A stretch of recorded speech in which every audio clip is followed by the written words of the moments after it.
Mbote bonjour d'abord batozuli bakoya kolanda biso na mokolo molelo na ezui ezali mon branche moko to tchana chaîne Libération Océan du Congo et pas auto rabo ba Congo mani to sasaka to panzaka to conscientisaka pe to yeba bongo ko sala éveil patriotique et c'est que to longola ka peuple congolais la bolema bande ko ezui ya mokolo molelo e ko yambela bino mona mboka prince Epenge ozali bongo moko ya patriote moko ya président ya ADD Congo parti politique na ye oyo basala bongo alliance na SID na parti cher ya mona mboka Martin Fayulu Madidi ozali bongo président eli na 2018 ozali bongo botika te ko bunde tumba pe bazali bango banso na baniko mayengele papa Adrien bazali basije de vos bazali ba lisanga monene oyo basanga na tina yete ya kozala na Martin Fayulu Madidi bomoko na tina yete ya kobunda ba ozali pe ya ko mobundela kaka ekolo na yeto kozala na États-Unis kasi mbo pe to zo mona mboka tiketi to landa maloba mukie oyo ya président Martin Fayulu Madidi nini alobaki bongo na États-Unis. Moi je suis depuis Chicago à la conférence, à la convention des démocrates, j'ai dit aux Américains qui jouaient un jeu que je ne comprenais pas, qui était contre les principes démocratiques qu'ils défendent. Il prend un pays comme le Rwanda, dirigé par un dictateur. Le dictateur dirige le pays, il organise les élections comme il entend, comme il veut, il ne dit rien. Mais si ça s'est limité à ce niveau, je peux comprendre. Mais ces dictateurs entrent dans mon pays, détruisent mon pays, arment les gens. Le M23, c'est lui. Ils ne disent rien. Mais au contraire, ils financent son budget. Tshisekedi dit le M23, c'est Kabila. Vous dites le M23, c'est Kagame. Tshisekedi, le M23, Tshisekedi et Kagame étaient des amis. Tshisekedi sait, s'il le dit, ça c'est lui qui le dit, mais il sait. J'ai toujours dit que l'union sacrée était la deuxième grossesse du couple FCC-Cash. Et je vous ai dit que si Kabila, en partant du pouvoir, il avait laissé le projet de balkanisation, ça c'était en 2020, en 2021, à 50%, Tshisekedi à cette époque l'avait amené à 75%. Et aujourd'hui où nous sommes. C'est moi qui ai dit ça avant. Donc, ne me dites pas des problèmes de Tshisekedi, de Kabila et de Kagame, parce que les trios, c'est le trio qui a détruit les Congos. Ok? C'est ce trio qui a détruit le Congo. Et je le sais, qui ne le sait pas. Donc moi, j'ai dit aux Américains que ces jeux-là, on ne peut pas accepter quelqu'un qui détruit mon pays. 115 localités aujourd'hui prises. Vous regardez, vous ne dites rien. Vous venez ici, à l'ONU, on parle de l'Ukraine, on parle de Gaza, d'Israël, on parle du Soudan, on a parlé du Congo en tant que point inscrit clairement à l'ordre du jour pour que les gens traitent et trouver une solution. Donc, je dis que non. Vous devez avoir des principes démocratiques partout pareil et non la politique des deux poids, deux mesures. Donc, si vous continuez à faire cela, c'est que vous avez un projet derrière vous. Et quel projet? Je dis non, et je l'ai dit aussi à Jean-Pierre Lacroix. C'est-à-dire que votre... Bandeko ndenge toyebisaki na bino ete tokolukela bino penza bayi ba collaborateur ya président Martin Fayulu Madidi pe bandeko banso oyo bomitunaki pe mituna na bino bolanda penza na bokebi pamba te sika tozali bongo na mona mboka président ya parti ADD Congo oyo bilo basoboyebi Prince Epenge na yende tokosolo la penza mai oyo mazali komoleka peye akosembolela la biso nini penza to likanisi nini o bango bazali nango mbote président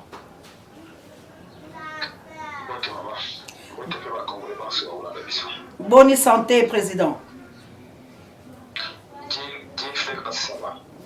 Président awa penza makambo makoloba maike nyungu penza ezali na mobembo la bino bosali bongo na mboka États-Unis basusu balobi bokendaki pona kokutana na mona mboka Félix Antoine Tshilombo po ete boyeba collaborer na ye mwana mboka Martin Fayulu Madidi azali bongo penza la position te bato bayike bakobenga ye traître babengi accompagnateur azali koluka bongo pouvoir kasi yo mutu penza ozali na ye elongo nini penza oyo motu ya bokenaki penza kosala kuna na États-Unis d'Amérique.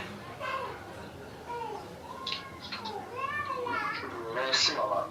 C'est que ni ba traître, ni ba accompagnateur, ni ba complice ya monsieur Félix Tshilombo. Toyaki na mboka Amerika na invitation ya Africa World Initiative. Zali association na ba professeur ya université ya Princeton. Ndio bangitaki président na mois ya mars 2024. Ngai ba écouter dans l'invitation kana oui. Donc Africa World Initiative na mois ya mai. Donc c'est vrai que la peine directeur du cabinet du président et Martin Fayulu. Le gouvernement mais le document mon cadre chemin Nairobi. Donc il y a une délégation qui pour ça d'abord partie diplomatique, plutôt partie scientifique, c'est-à-dire conférence.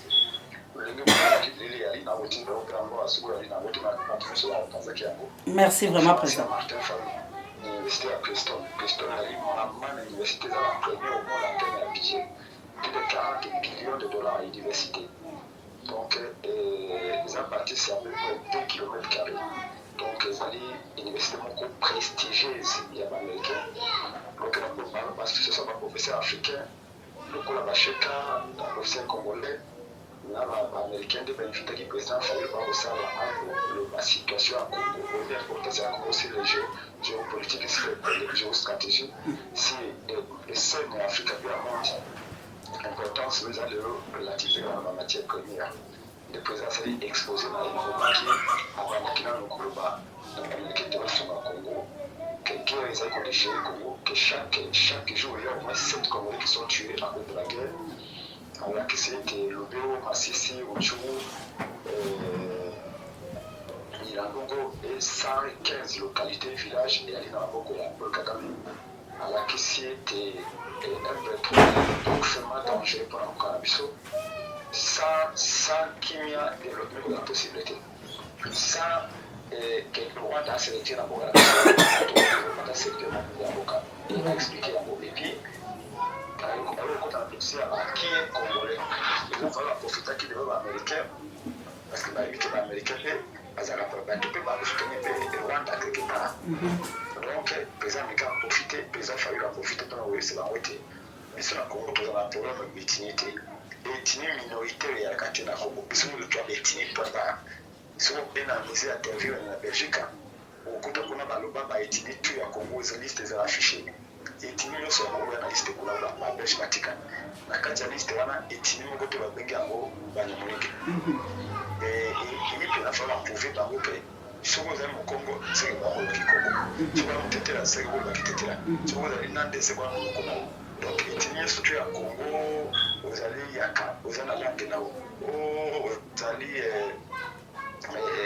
nande obembe wana langue na yo ozali ngwaka wana langue na yo na Congo etini beaucoup en États-Unis ou etini banimulenge moi c'est sur langue là-bas langue là-bas qui n'a pas donc bazala rwandais mais biso to boyi bangote soki bango bali banga kufana na Congo isengeli ba respecter to ya Congo so balingi base de nationalité congolaise isengeli ba se conformer na mibeko ya Congo ezate ba yena Congo bazima belé et puis ba Congo le ba réclamer nationalité ça nous n'accepterons pas ça d'ailleurs dans une anecdote moko citoyen rwandais moko azaki na salle parce qu'il l'université monene ya bana Afrique ebele na New Jersey na état New Jersey la ville ya Princeton le rwandais wana bimi na salle na kanda aki et ça je crois quand même beaucoup la nazeli lenge na okamanga lobby courage au président Fayulu asalaki ya koloba devant ba américain ba chercher en ndenge na ndenge ba savant américain que c'est quand même il faut avoir le courage de le dire. Mais ça, maman, pour le pouvoir, oui, tout le pouvoir. Donc, à ce moment-là, tout le risque l'avion, tout le risque à quitter la terre pour nous voulons le pouvoir. nous voulons pouvoir pour changer la vie à la Congolais. Nous avons des commentateurs, des journalistes, des commentateurs, des politiciens, tous ont pouvoir de décision. Le pouvoir de décision, ils étaient au Premier ministre Félix. Ils étaient au Premier ministre Félix. Qu'est-ce qu'on va changer en devenant Premier ministre Félix? Est-ce que vraiment un homme est normal? Tout le monde ça a bien pensé, c'est le stade que Félix au Premier ministre Félix. Vraiment. Attends, on va y aller, mais dis-moi quand même un peu, comment vous avez dans le contexte où Félix a le dialogue avec le président Katumbi à Québec, même à Québec, parce que le ministère était, Nathan, on va tout le qui n'a pas ça en bon côté, tout le monde au Québec, parce que c'est quand même au Québec, dialogue avec Félix pour nous le capoter. Donc, en réalité, les Congolais, c'est privé un moyen pour réfléchir, capacité à réfléchir, les Congolais vont aller en Russie, ils vont aller en Russie. Congolais, combien de dossiers à Mayatumba, à Wanasala, à Routier, émissions, et je vous félicite parce que Béga, vous avez la vérité, la source.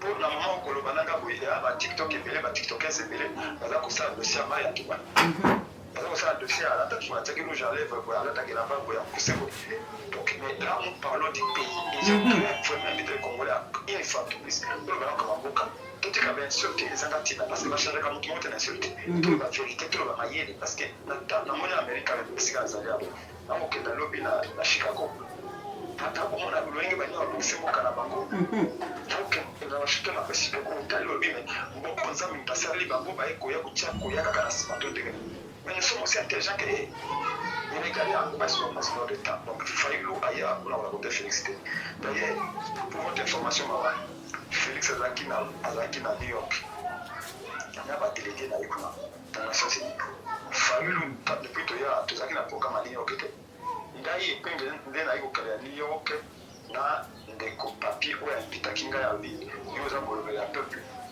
ça comme ce plaisir au bout de la bonne on zona yo bakanga yo babalema komba ote tout on a poto à boy to le avec facilité mais nous savons que c'est vous qui êtes au fond avec na le temps de sondage moi c'est na bana donc na New York le temps pour la contribution à comme ce qu'on a à New York donc aujourd'hui il faut la dire au New York donc et puis bato mosusu balobi le dialogue wana yali Félix moto organise yango babi Félix nda atie président maloba mokoli ozo 5 millions de dollars mais papa soyons sérieux pourquoi Congolais va pas de la chiffre pourquoi Congolais va pas de la chiffre mais c'est comment c'est qui Fayulu alobeli makaba dialogue na discours na ye le 30 juin 2024 alors que je demande à M. Félix pour face à la gravité de la situation à l'Est à se ressaisir. Il faut qu'il y ait des pourparlers entre les parties prenantes. Discours on a Martin Fayulu, on gagne l'article on a la radio Top Congo avec ça ça qu'on on se soit bête à voir quand on Fayulu le bilan dans ma dialogue dans discours on a les 30 jours 2024 un mois avant qu'il n'ait pas comme avec ma leçon. On a dit tant mazongi alors bien international bien des millions à battre na zéro de cambo na bango na il faut que la guerre cesse à l'Est international. Comment on tout attends les nous conseiller la moto attends construire la bêtise donc le Congo quand la plan faire la route aux États-Unis dans la discours et puis on se sort Fayulu a lundi Félix na États-Unis bon Fayulu a les États-Unis parce que chaque 30 ans bana na iko tanga na vente au donc maintenant chaque fois quand on va Félix on t'appelle ça il a fait un Félix Félix a parlé aux États-Unis Félix a tout mis dans les États-Unis. Donc, soyons sérieux. Alors, biso idée na biso ya simple. To ya simple. Si le voit est capable de se sentir on n'a pas aussi ça en moto. À moins qu'un anti m'a coupé sa kagame mabeli.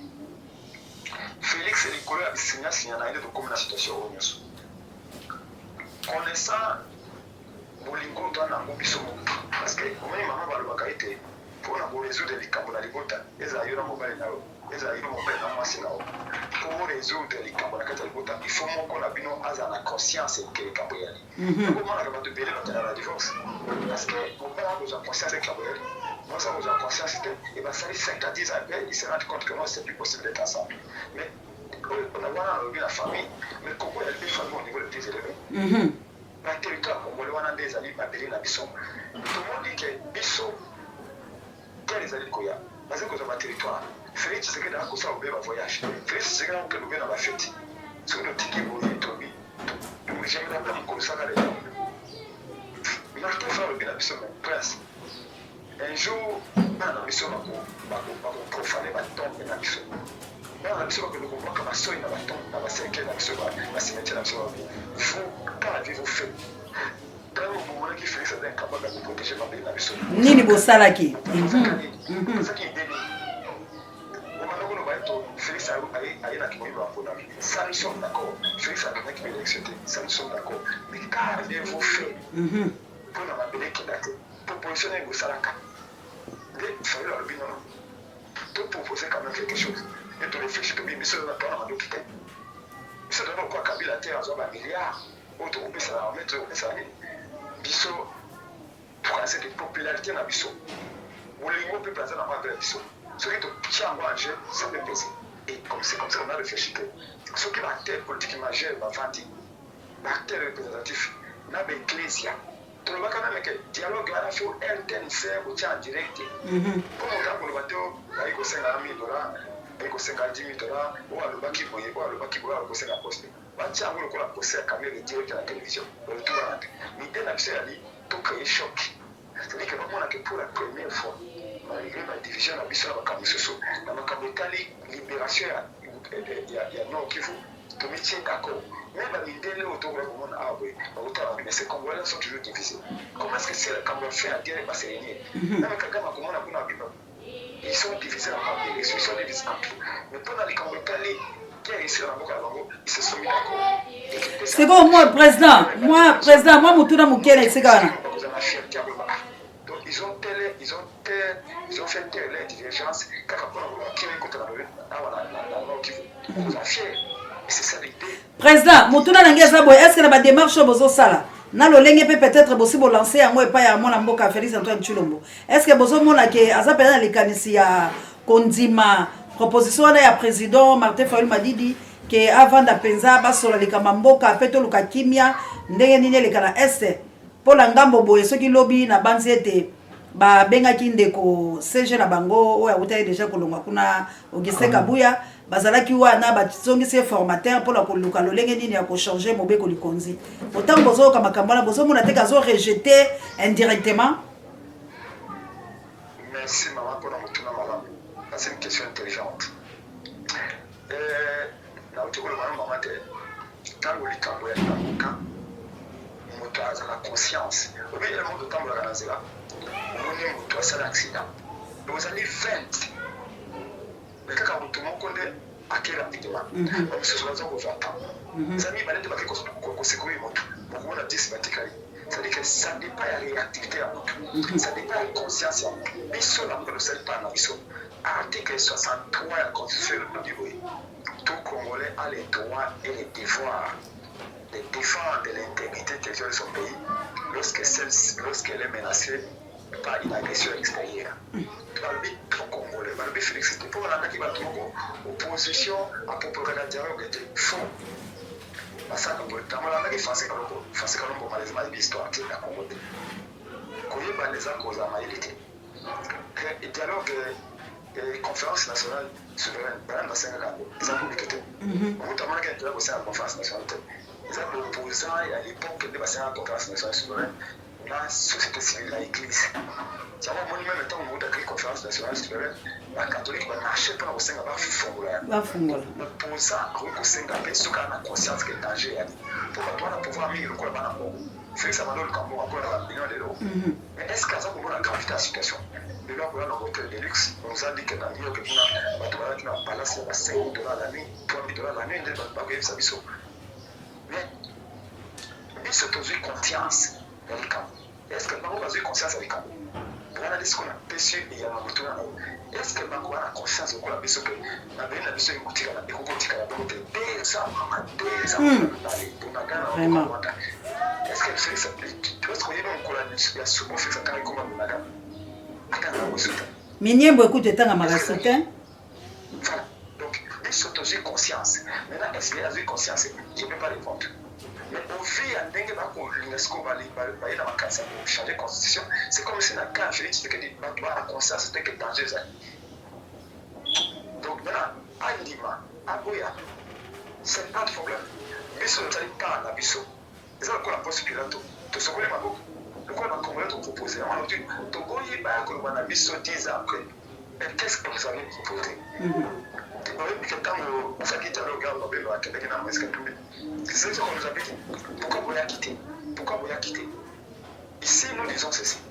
Dialogue entre Togo qui ont passé les acquis pour renforcer le pouvoir à Félix Tshisekedi. Bien que Togo a dialogue à côté parce qu'il y a pour renforcer le pouvoir à Kabila. Mais dialogue à Sengo, Tonika qui a parce que dialogue à Sengo, il va passer l'élection en 2018. Malgré que Kabila a été qui va résultat. Dialogue autour de Kalelo, il y a des dialogues qui étaient pour partager le pouvoir parce que Togo compte jamais la restitution à Bangouara. Dialogue Kalelo, il y a des pour préparer. Comment tout gagner du tout est comment tout banque ça monde entier on a que tous allez ni pour la Kambara tout peut ça même à casser pour la CDE on doit signer pour la boca parce que Félix a signé le départ je vous garantis Félix va vous quitter ça Félix c'est un homme qu'il faut comme ça que je vous passer qu'on a dans la Kambara qui est la constitution quand il a fallu dans zéro ça cause on va faire pour que c'est signaux mais à tikinga awa boye na katina sinimo nazana raconte mon cours à Chicago, na raconte Washington, na raconte na Italie sur la Bruxelles mon Congo. Sur la saison on a colada 5 jours après. Mais je peux vous dire que on fait ça comme ça na Kabuya a tiende Mosapi na zungu potopoto kotoka botika ya azika Kabila nikaka kokakite. Marche le 19 janvier 2015. Il est savoir qu'il y a c'est fallu dans Okazango na makabiri na bamususu. Mais biso de penser à notre nation. Biso dynamique de l'opposition parce que c'est à nous qu'on ne peut pas confiance. Nous savons comment sortir ce peuple-là quand il est faux. Il faut, dans le bac toujours, dans le moment, pour nous, ça peut être dans zéro, il faut que nous ayons la raison. Vraiment. Il peut faire des raisons à couper dans zéro. Moi, j'ai remercié même Kabouya, la Félix. Mais on va participer des raisons à dans zéro. Les raisons, on les a dit. Non, à tout changement, à toute réflexion comme ça. Même à tel point, elle est constituée par le gouvernement. Donc, nous sommes déterminés. Alors, nous devons faire la parce qu'il faut que ça va comme la terre. Et puis, on peut se faire de quoi ça va tenir sur article 64 on dirait qu'il y a la carte à monter malangaï. Excusez-moi. Te nalobi nalingaki nde natuno likambo lokola anticiper yango kende kaka likambo etali article 64 nde nenga natuna nenga naloba lokola baproposition nyonso bozwi uta libango tikilo lelo tomoni ete mwana mboka azali korejete yango sikoyo article 64 nde ngonga nango yango ya kozwa pole na yango po ete population etelema mpe peuple atomboka. Merci beaucoup maman. Omoni yango tolobaki omoni eloko elanga la fa triste. Donc, comme on a tous ces cinémas, comme ce soit à la télévision, là, les journalistes, ils sont payés pour la film qui a fallu le c'est qu'ils ne comprennent pas qu'ils sont en train de jouer contre les Congo. Vous le savez, maman, vous êtes bien, vous avez un terrain. Nous ne sommes pas toujours obligés d'être d'accord. Vous êtes obligés à vous être d'accord en égalité. C'est ça la liberté, c'est la démocratie. Vous savez que les seuls qui aujourd'hui peuvent sortir les gens dans la rue, c'est Fayou. Ça, vous le savez. Vraiment. Tout le monde, voire même. Pour la cause de la Fayoulo, en réalité, ces gens-là jouent les jeux de Félix Tshisekedi. C'est eux qui sont avec Félix Tshisekedi. Parce qu'ils comprennent que Fayoulo est le seul à faire mobiliser les gens. Alors, ceux qui ne peuvent pas causer les macabre, pas toi qui se décourager. Alors, à ce moment-là, Fayoulo a capacité de mobiliser et Félix Tshisekedi pour le faire. En réalité, parce qu'aujourd'hui, tu m'as regardé tous ces acteurs politiques. Il y a la population nationale. Tout le monde a autant passé. Moi, si vous avez autant de millions, vous avez autant de belles voitures. Mais il faut que vous ayez une belle voiture. Il faut que vous ayez un beau appartement. Mais n'hésitez jamais de mettre sa vie en danger pour nous regarder la terre. Mais les autres, là, comme les autres, ne vont pas comprendre la jeunesse, pas cause ça compte faire. J'ai dit merci. Merci à Kabouya, il y a un débat, il y a modifié la constitution. C'est-à-dire qu'ils ont appelé cette occasion de placer la Guinée, de placer les gars. On a bien qui on a besoin de ça. Ce qu'on a sali Dallas, on a sali Chicago, on a Washington, on a Washington, on a Zonga, on a New Jersey, on a Avion, on a Zonga, c'est ça. Donc ça, on a zéro.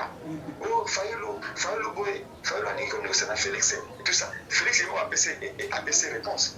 Félix a lobby initiative à dialogue, on a Isa Haïti, il a le pays. Bon, bah oui, que Fayoulo, Félix doit baisser l'initiative à l'encontre. Moi, des matins, pas trouver bison. C'est la manque de la caméra partout, on a ça, maï, FCC. Alors, à trouver bison aujourd'hui, Félix le dit clairement que l'opportunité est réalité. Mais pour naïe Ocho Massé pour mériter. Bateto basé pour naïe c'est pas déjà pour mériter. N'est pas de droit ou faire avant de quoi même italiété. Donc n'est que Bunaga essaye des à boka rwandais italiété. Donc l'élection est divisée biso, l'élection à l'Okuta au Gazé divisée biso pour naïe tout va bien. Félix Alobi tout va bien dans le pays. Est-ce que vous trouvez ça normal?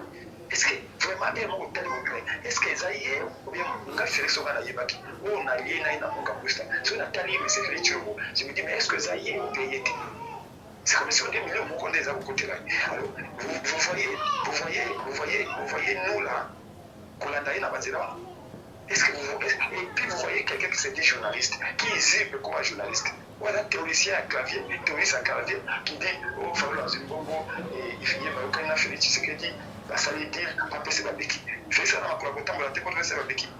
C'est le pays que nous voulons sauver. Nous n'avons pas tous le même amour du pays. C'est pas tout ce qui disent le Congo démocratique, nous avons patriote, n'est pas patriote. C'est pas tout ce qui disent unité à Congo, unité à Congo. Il y a des gens qui gagnent beaucoup d'argent dans cette guerre. Donc, bref, maman, nous avons tant de temps, tout va marcher. Parce qu'on va rendez-vous dans la position la semaine prochaine.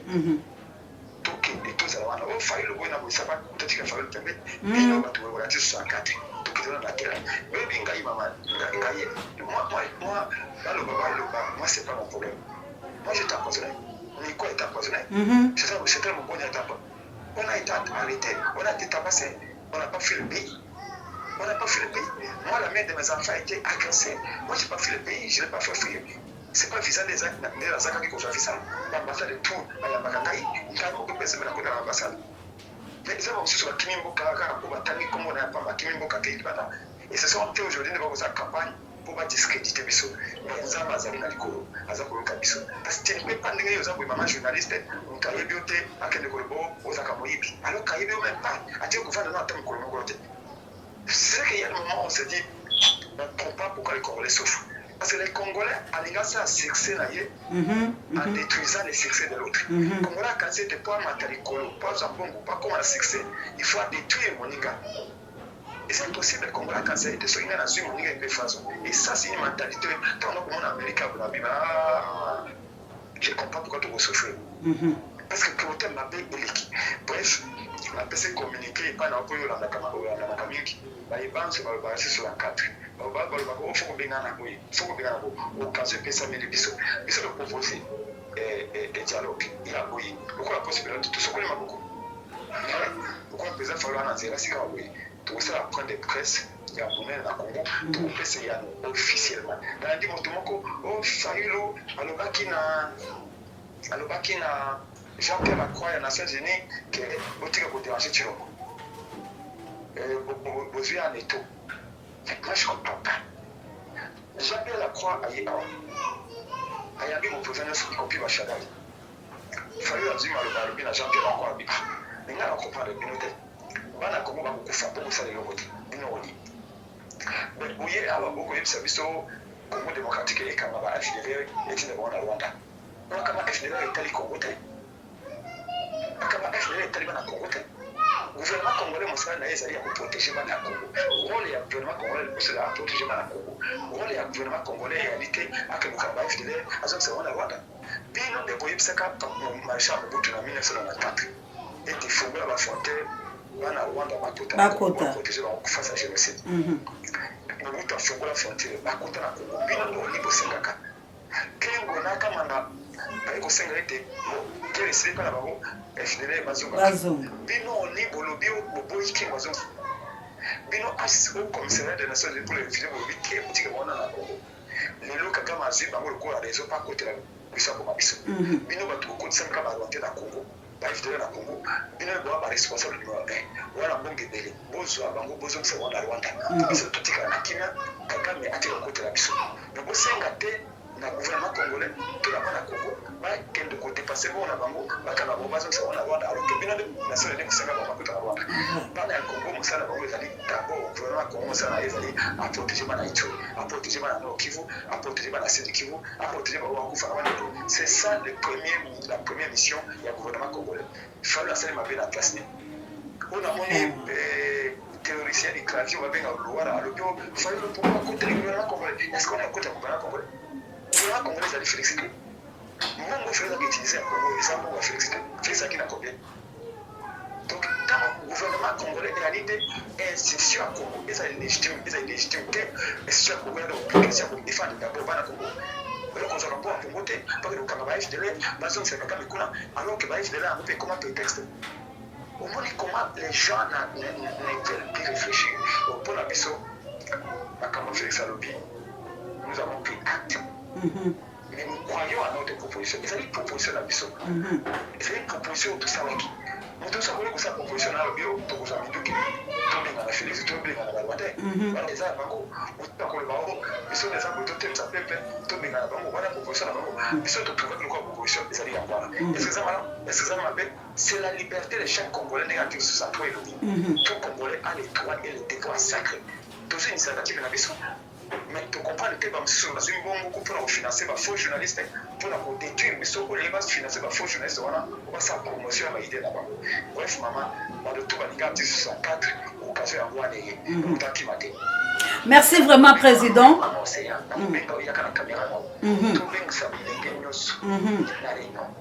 Article 104 doit appliquer. Il fallait la série. On a baissé 1 million de personnes, c'est la même pas et moi. Le bien, on a série. Dans mon Olivier Contact, où on a attiré cause de gaz, la vie n'a été. Olivier Contact a le bien ôté, il fallait aller vivre Tumba, à comment le calibre. C'est vrai, ça. Je comprends. Je comprends, c'est pas grave. Ce que tu as autant de diriger autant que tu as comment présent donc il faut comment présent beaucoup pour diriger na bato maeli na bato maboma na ba pauvre na ba riche pour diriger na bato balingi biso na bato balingi biso te. Nous sommes au-dessus de la mêlée. Nous n'attaquerons personne, nous ne répondrons à personne. Nous voulons au moins dire la vérité que nous croyons que tout le pouvoir, tout obliger le pouvoir, ce qui fait que ça qui m'a de tout le temps qui sont de tout la place. Nous nous battons pour ça. On n'arrive pas à battre dans des mois, c'est lui. Parce que toi, on a projet à Madame Bouamboka. J'ai vu Martin Fayulu se convaincre l'Amérique. Je l'ai vu se plaider pour son pays. Je l'ai vu dire tous les mains. J'ai rarement vu des politiciens. J'ai travaillé avec une femme qui travaille avec beaucoup de politiciens. J'ai vu rarement un politicien comme ça s'investir. On a lequel le gouvernement a décidé de contribuer à Bongo et tout ça. Et puis, on a fait des papiers d'avion comme citoyen. Et quand je vois un responsable, il fallait le détail pour raconter Félix Tshisekedi, alors que le pied qui a une conférence, à une réunion, à une méthodiste à Rambouel, à pasteur a expliqué Bango sur Bango, pour ça à l'oblique, et que quelqu'un qui est là-bas avec son YouTube m'a dit, j'ai des caméras qui m'ont dit qu'il fallait dans la Europe, j'ai des caméras qui m'ont dit qu'il fallait négocier avec Félix Tshisekedi. Félix Tshisekedi lui-même vient de dire que non. Cette idée-là, je ne la connais pas. Je ne sais pas d'où ça vient, mais les Congolais sont libres de proposer. Vous croyez que quand on te propose un dialogue en 2019, pour proposer quand de sortir de crise, est-ce que nous en avons? Mais c'est tout honnête ce que tu proposes à quand. Tu proposes à quand on a mouru. Vous savez faire on a tout été. On a été voir Papa Bokono à l'église qui se comporte bien pour les guides proposition de sortir de crise. La réforme est ça, ou l'élection 2023 et le Kamabéti. Ce qui va au Kira Kibiso. Vraiment. Vraiment. Merci, Président.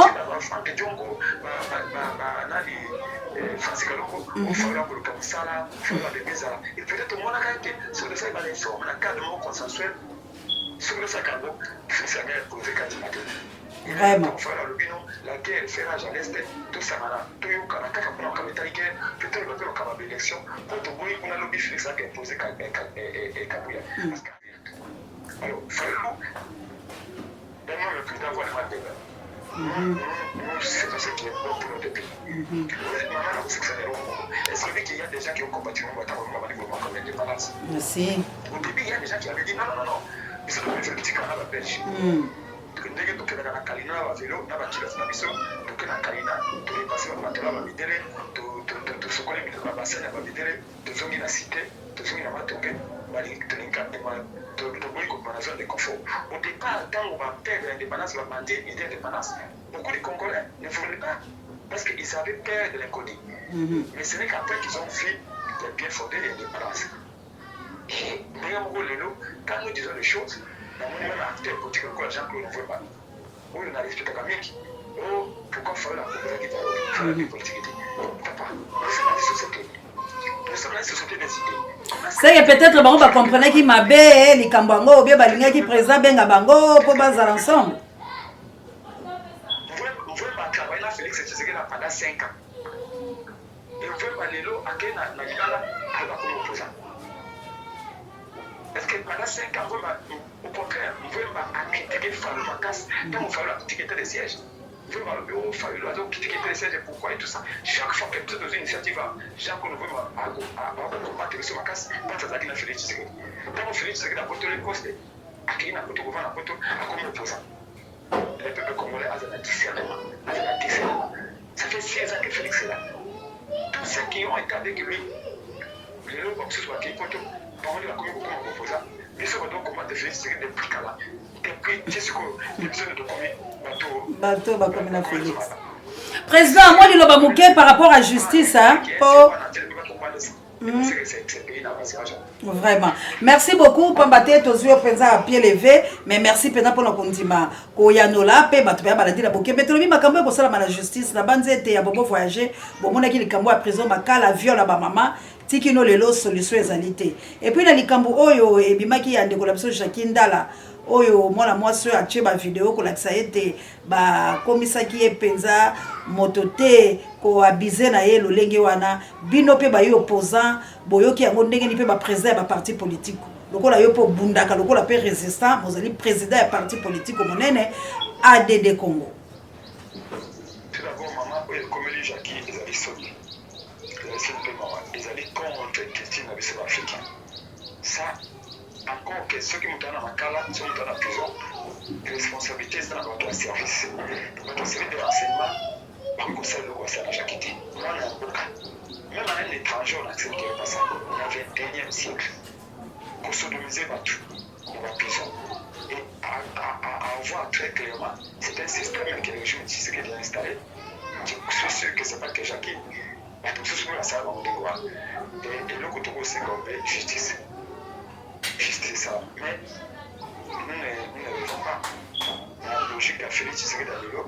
J'ai dit justice mon côté que ça, mais que Jackie Ndala a assez rassuré qu'il y aura une plainte. Les temps ne fassent pas les crimes. Tout le temps, on doit savoir pourquoi ils vont payer. Et voilà, la maman aussi qui a débarqué pour vous foutre à l'eau. Tasali, le régime est ce moment, les accords voilà. On est kabouya le coup de place du mambo, on a un kabouya, on a 100 $, on a kabouya. Quand on a la commission de la kabouya, qui tire à 100 $, on a kabouya, 25 $, tu as la kabouya, le lot va comme on a belé, mais c'est la science et la réalité. Le pouvoir est sur la fou. Le pouvoir est sur la fou. Ce qu'on a maillé les techniques pour la donner pour moi. Tant qu'on est, on a un micro-ondes dans la peau, on a une machine à laver les vaisselles. On a un parfait dans la chambre, on a climatisé partout. Moi j'allais dans le pango, on la garde, au cassette, il y a des cas pour la opposant, il y a des cas pour la boula. Mais Mobutu a été là, Kabila a été là, et tout le monde est passé. Mais ce que donc il y a fallu, donc on est campé dans ce domaine-là. Ce qui est sûr, c'est que Jakindala a tout notre soutien. Jakindala a tout notre soutien. Qui n'est pas bon. Peut-être que parce qu'on a dénoncé dans la vente. Mais il doit dénoncer les choses comme ça, il faut toujours le dire. Mais tout notre soutien, c'est mon ami. Et j'ai appelé d'ailleurs, et je l'ai pas eu. Et j'ai parlé avec lui dernièrement.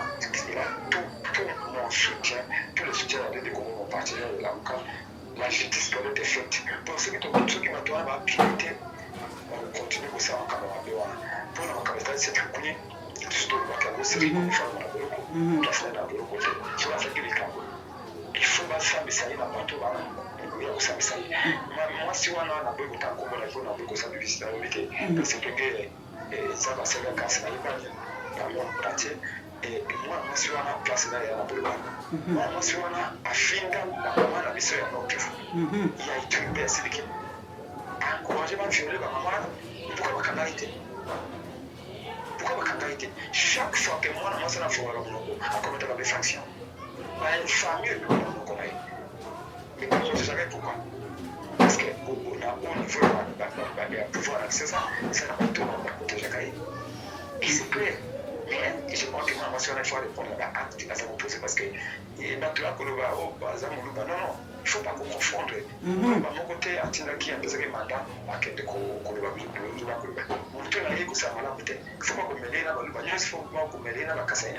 ça, il faut que les gens fassent faire le distinguo. Si il est zinzin, c'est sa tête qui fonctionne. S'il a reçu un coup de massue dans sa tête, ce n'est pas le loup qui l'a envoyé. Donc ça n'a absolument rien à voir avec Kabouana. C'est elle qui est instable. Alors ceux qu'il faut intervenir dans cette pépé, il faut intervenir dans cette pépé. On ne peut pas salir toute la République et toutes les ethnies de la République parce que ce n'est pas d'où elle vient. Voilà comment. Merci vraiment, Père Président, que Dieu vous bénisse. Totiki yo po eto zalaki na ba course na yo, nzambe peza pambola o pe balandi nyoso, bayoki yo, pe to kozala wana na bozongi na bino po ete to se préparer na oyo nyoso ekoya po ete peuple azali na droit ya kobika malamu pe ya koboya makambo nyonso ya mabe oyo bakoki komosaela ye. Matondo penza.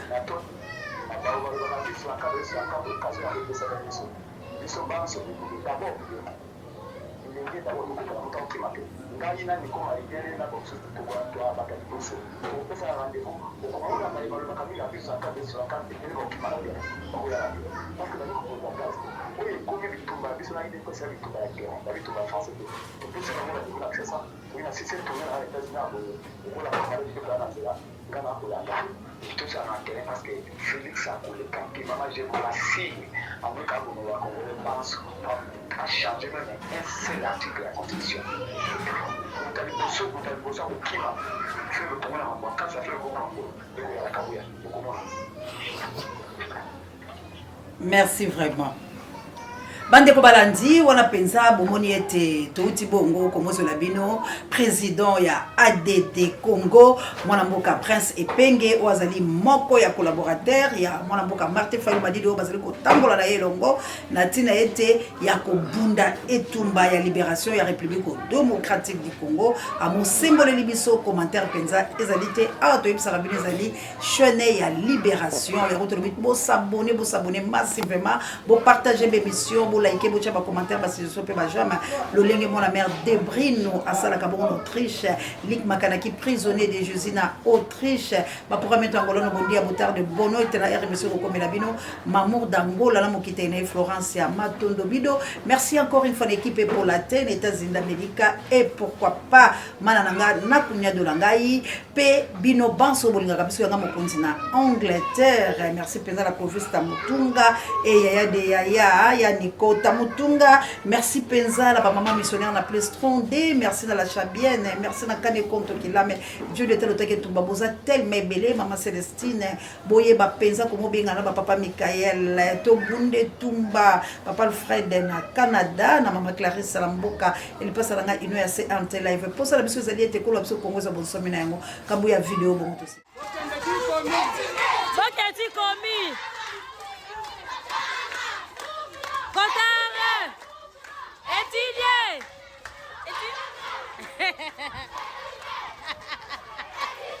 Batam sabangote Étudier Bale bazotanga te kola ofele bazotanga te Baketi komi na ngaba Bande ko wana to comme na suka bomoni ona bilenge bango pe wana soulèvement bandi ba ko telema na tina ete balobi to tanga nous voulons étudier kasi bakambia yekolo Congo bwali bongo na mawate bana ba ko la nous voulons étudier likambo nini o boko pimela bana éducation likambo nini o boko pimela batu jeunesse ezali bongo avenir ya lobby on ba gezali lobby te lelo yango moni ba revendiquer ba droit bana bango moko ba bimi ba lakisi ba ko molanda ba bazonga ba boy ba bito lingi to tanga bande ko na ngai banduku yango ba famille na biso to bunde tumba ya libération to longo na kata ba divergence to longo na kata ko impiter bato ba responsabilité ne bolba kalokota en français to longo la lolenge ya jalousie en calomnie pe ba faux témoignage to tele ba bande ko mona mboka Félix Antoine Tsholo biso to yebi ete asali mosala te pa kotika la kosala mosala malamu te wuto minyembo ekende tikino lelo atia yango kimia pe fanda bino moko bo ko mona bato oya M23 baye balobi soki bazali bato ya deux pèses soki prospère soki loko nyango balobi bande kolanga to boya biloko yo to boya yango tango zali ko boya yango na kati na yo mona ete lisano ezali bon malamu te ndena bande ko langai to sukisi pona ko loba ete ba mama missionnaire na plus fondé la mboka nita babe ifoko yo moto nzambe apambola bilo giyo ngangula ona Belgique nzambe le kala ko pambola bilo santé to ko luka bobelo lenge nyoso e koma peza lo lenge zala to sengi kisi esengi mo akolia bande ko na biso penza mama bonheur bobenga biso mama nangai Eugénie Zemanga bobenga biso mama Emilie Nzemba ya 12 pepela metolo toza vraiment na posa na bilo pamba te musolo to sala to ko bimisa énergie to ko bongela yango e ko senga pe to zongisa yango soki santé za mo malamu te ke pour la te et sengeli te to sunga nzoto penza et malamu te ka sto tika te po ete to enda posa ete ba ikongo mani ba yeba pe ba songi tina makanisa bango tika esika moko na tina ete ba bonda mo la mère de Brune en Autriche yango to lobi botel mabino ba solique makana ki prisonnier de Jésus toujours en Autriche botel maboza bon à Paris jusqu'à le numéro 1 océan de la presse congolaise botel mayanga mo konzina Angleterre botel mato bunda et tout Big Daniel Ngenda tozana posa na bino Charlotte Choboma Jofi merci na kabuya ça on n'échange pas l'équipe qui gagne et pourquoi pas Pape Jay directeur de recherche stratégique et personnel sango mokonzi pareil avec biso mola de biso pa mama to bosa la kaoli société mama Myriam Messa na commune ya Matete na mboka ya Chirichara Mayo merci président mama Myriam Messa tikanzambe apambola bosa abonner la dauphin pour partager l'émission mon mère de Brune on est toujours ensemble on restera ensemble la patrouille la mort nous vaincrons tous avons posé la paix to kopima bino pe bato bozolo balikama soulèvement bisika no sozali kita po ete bali basenza mobeko de konzi koloba soulèvement na monoko te yaka to kutana pour te défendre patrimoine na biso